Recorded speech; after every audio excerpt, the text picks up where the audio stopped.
Well, what a delight today to have in the studio a very special guest, and Christopher Gergen's with us. Now, he's an interesting gentleman.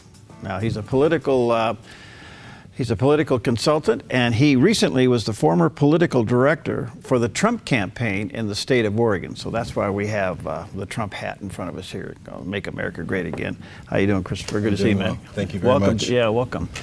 Wow, a lot to talk about with you, but overall, the campaign, how do you think it went? I think it went fantastic. Now, you guys were given a goal on so many calls, so many door knocking, and things like that, and you well exceeded all of that. Yeah, we were given the goal of 25,000 phone calls. We were supposed to knock on about 2,500 doors, and there were a few other things that we had to do. So at the end of the day, we ended up doing 132,000 phone calls, 80,000 of which we did in the last 9 days of the campaign. In 3 days, 2 of which were in the pouring down rain, our folks went out and they knocked on 3,200 doors. Wow. Between Portland and the Eugene area. And we ended up having 4 offices, one in Grants Pass, one in Florence, and one in Eugene, and one in Portland. Wow. And Trump landed in the state. One big. And how big was that rally? It was huge. We had a capacity crowd of 5,000 inside. We had about another 1,000 standing around outside, and then they started turning people away about an hour and a half before the event started, and there was probably 1,000, 1,500 other people that tried to get in that could not. All right. Now, you've run for public office. I have. You've been very involved politically. You follow the issues. What is it about Trump that's so different that makes these numbers so significant? I think that Trump is different. He's not a political person. He is someone that is not scripted. Sometimes that's good, sometimes that's not. Yeah. I think that people are tired of disingenuous folks in leadership roles. And I think that they really embrace and gravitate towards people who genuinely believe the things that they're saying.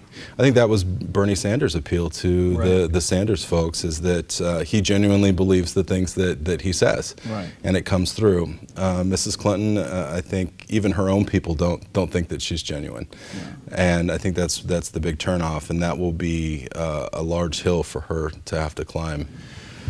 Well, Donald Trump comes into this. He ran before, got in, got out, got in, got out. This time he got in. He was in a field of 17, and he shook the system up. He did.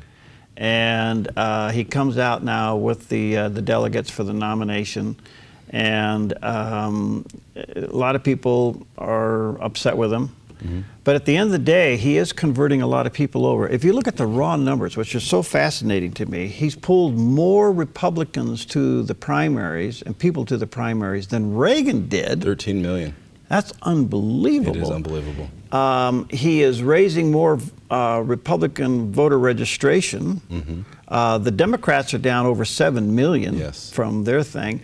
And in spite of all the criticism, people are turning their head and coming on board. It seems like, I've always said this now, where we are with this. First I said it was capitalism versus socialism. And that probably is a big part of the campaign. I think so too. But now I think it's liberalism versus Trump as a machine. Sure. I think Donald Trump, for all of his positives and all of his faults, I think that he is the embodiment of America in many ways. And I think that people get defensive when they see a biased media attack him. They get defensive when they see seemingly small comments or small things. People try to spin it into this big news story. People are tired of that. So you had your team out knocking on doors, making phone calls. Yes. What was the takeaway from you? Why did they go with Trump? Because, well, in the beginning of the campaign, when we started the campaign, we were down 17 points to Cruz and Kasich. And a lot of our own Republican folks that are in office supported Kasich or Cruz. But the people, Donald Trump is the people's candidate. He's not the establishment's candidate. And there's more people than there are establishment people. With about 2 weeks to go in the campaign, we had Mr. Cruz and Mr. Kasich drop out, which is almost more dangerous to run against a ghost than it is to run against folks that are actually right at the last minute. Right at the last minute, it really was. And so we made a conscious decision. The state director came and said, we need to put our foot on the gas and push harder, which is why in the last 9 days of the campaign we made 80,000 phone calls. All right, so here we are in the general election. Oregon's pretty liberal. Pretty liberal. But I think even with the liberalness in Oregon, people are beginning to say, hey, there's some stupid things coming off in Oregon. Sure. I don't know if Trump's going to have any coattails in this election or not, but think about it.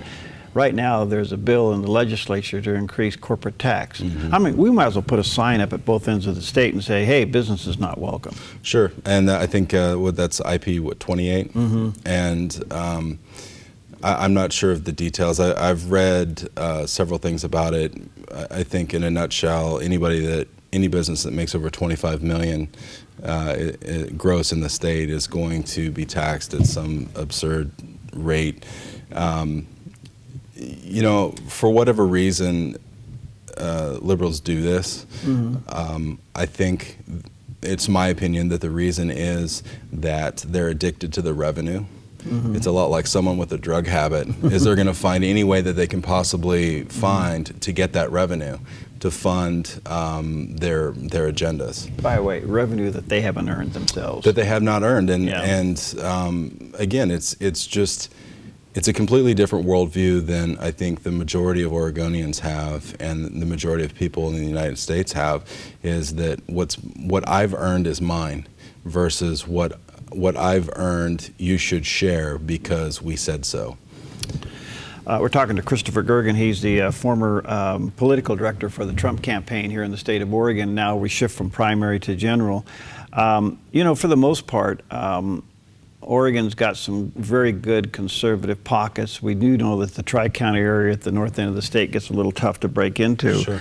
But on the other hand, there is a pushback on just politics.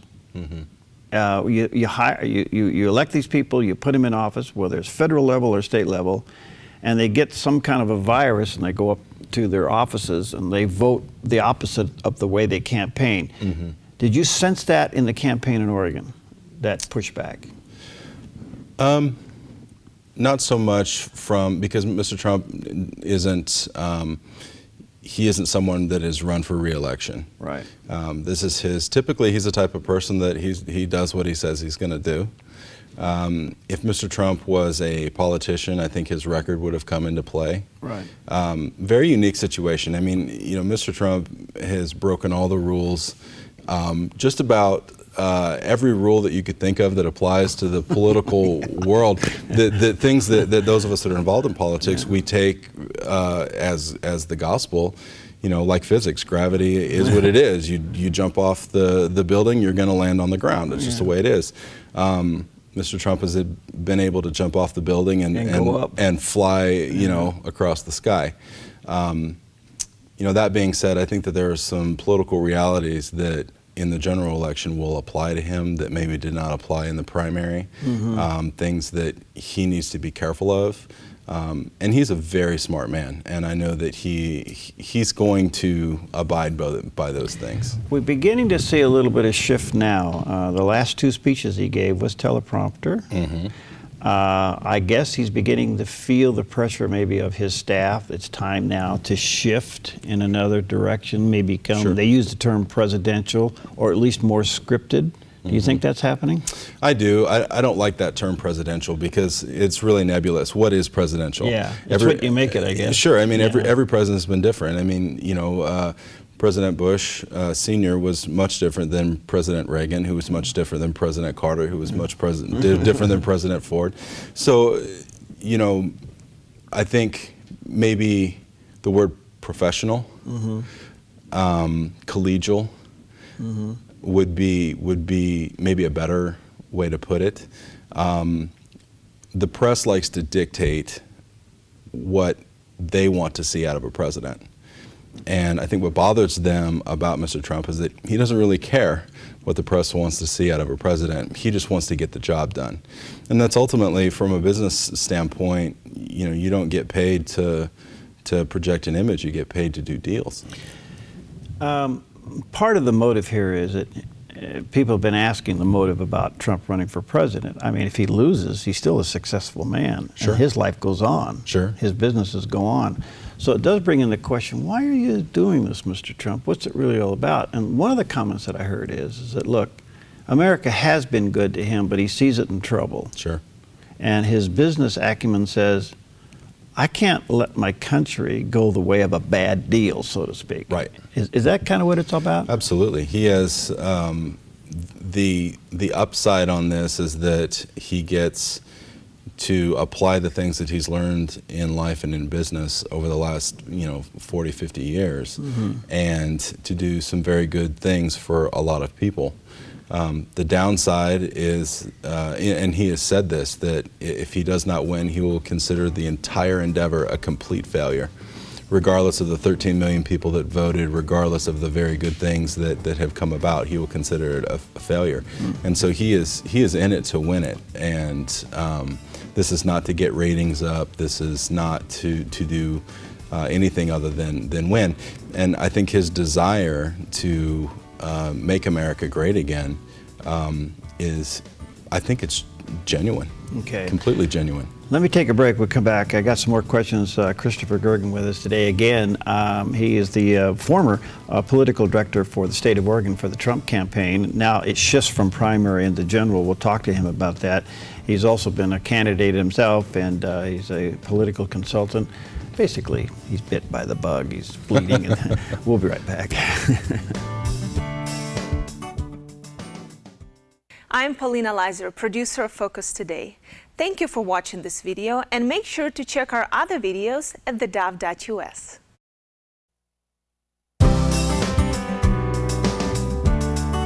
Okay, we're back, and what a delight to have with us today Christopher Gergen. We interviewed him several weeks ago. He is formerly the political director for the Trump campaign in the state of Oregon during the primary season. He's with us today to talk about, now we shift into the general, and some of the things that he's learned by being the political director of the winning campaign now for the Republican nomination. And we got one of the hats here, Make America Great Again. You know, that was really interesting. That's a fabulous theme. It is. It really resonated, didn't it? Absolutely, because it's genuine. Yeah. And it was one of the things that he said that ended up turning into being the slogan for his campaign. Yep. All right, so a lot of people are saying, all right, Donald Trump is going to have to tone it down. He's going to have to shift from being super critical to more of a, what is the policy, what are you going to do? It's more than, well, we're going to save the vets, we're going to do this, we're going to build the wall. The question is how, you know. Sure. Now, the danger of that is, and you and I talked about it before we went on the air, if you get too technical, it just becomes blah, blah, blah, blah, and nobody hears it. Absolutely, and it also gives your opponent the ability to take each of your little points and destroy your entire messaging over details. Right.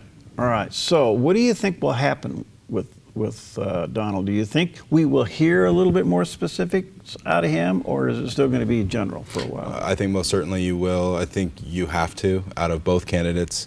And I think that those things will unfold organically over time between now or the convention and then on towards November, especially when we get into debate season, which is something, if you thought that records were broken with audiences for the Republican debates, just wait until the national debates. I think that is a fight that everybody is going to tune in to watch, because there is Mrs. Clinton is such a bad candidate. She has so much baggage and so many things that are going to be very difficult for her to overcome.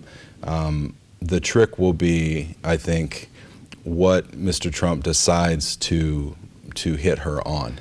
It appears he's going to do the laundry list of scandals. On Monday, yes. Yeah, and we'll just have to wait and see how that's delivered. But he will put out there publicly that there's a cloud around here that you can't trust this person, that there's more scandal than there is light. Democrats don't even like her. Yeah. And a lot of that becomes very problematic when you're a candidate, when the people in your own party don't even really like you and want to support you. Well, look at Bernie Sanders. I mean, the amount of votes that Bernie Sanders has garnered is, yeah, it's a tribute to his campaign, but it's also a rejection of Clinton. Absolutely.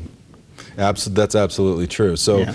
During our campaign, when we were talking to folks in Lane County and throughout the state, you know, I tried to extend the olive branch to the Bernie people so they wouldn't come and destroy our headquarters. Yeah. And I always tried to be very professional with them, and in conversations that I had with them, they really fell into three camps.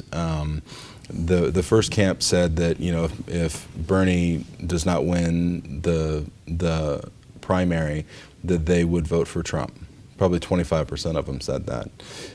The other 25% said that they would hold their nose, their words, and vote for Mrs. Clinton.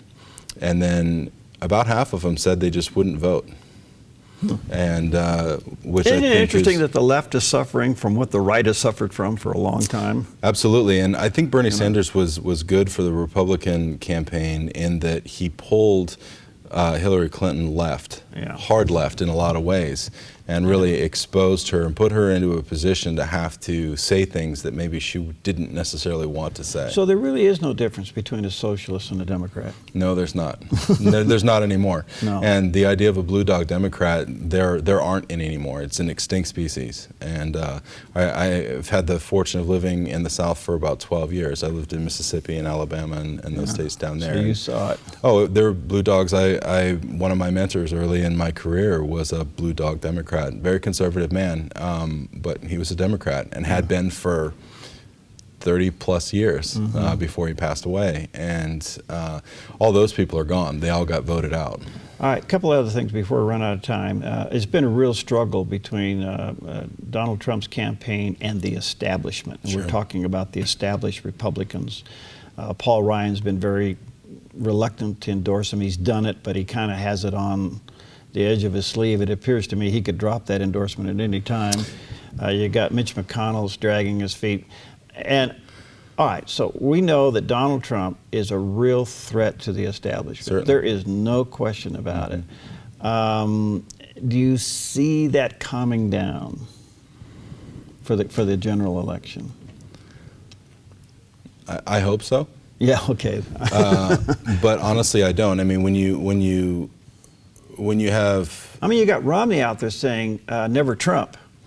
You know, you got Glenn Beck out there saying never Trump, and I think Glenn Beck's lost his credibility. But you got you got these people out there saying this. Well, you know, and one thing I always tell people, one thing I taught my daughters when they were very young, is that anytime you hear something, you always have to consider the source. Yeah. So you look at Mitt Romney, who's a failed candidate, failed twice. First time he failed in the primary, and the second time in the general. He failed in the general to a president that was just a disaster. His first 4 years couldn't beat him.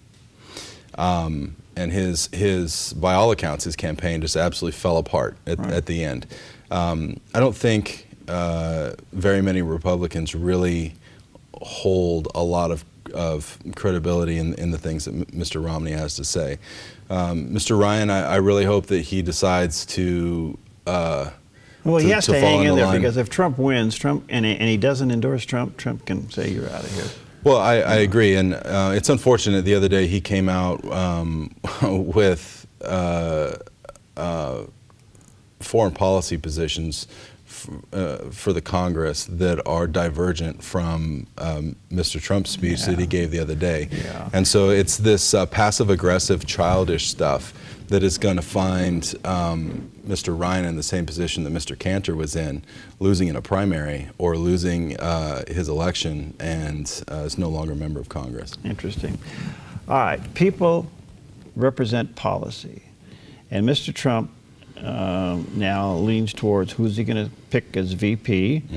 And there's also some thought or discussion that he may name even some cabinet members prior to the convention. So if he goes in with a vice president nominee, and he goes in with a couple of 3 or 4, maybe 5 cabinet people, whoever they are, those people are policy. they are saying Sure. to the electorate out there, if I put Sarah Palin in front of the energy, that's a policy statement. Yes, it is. And so, you got any wind on what's coming down there? No, and you know, I've got who I would like to see as a VP, and this person has taken a lot of heat in the last couple of days.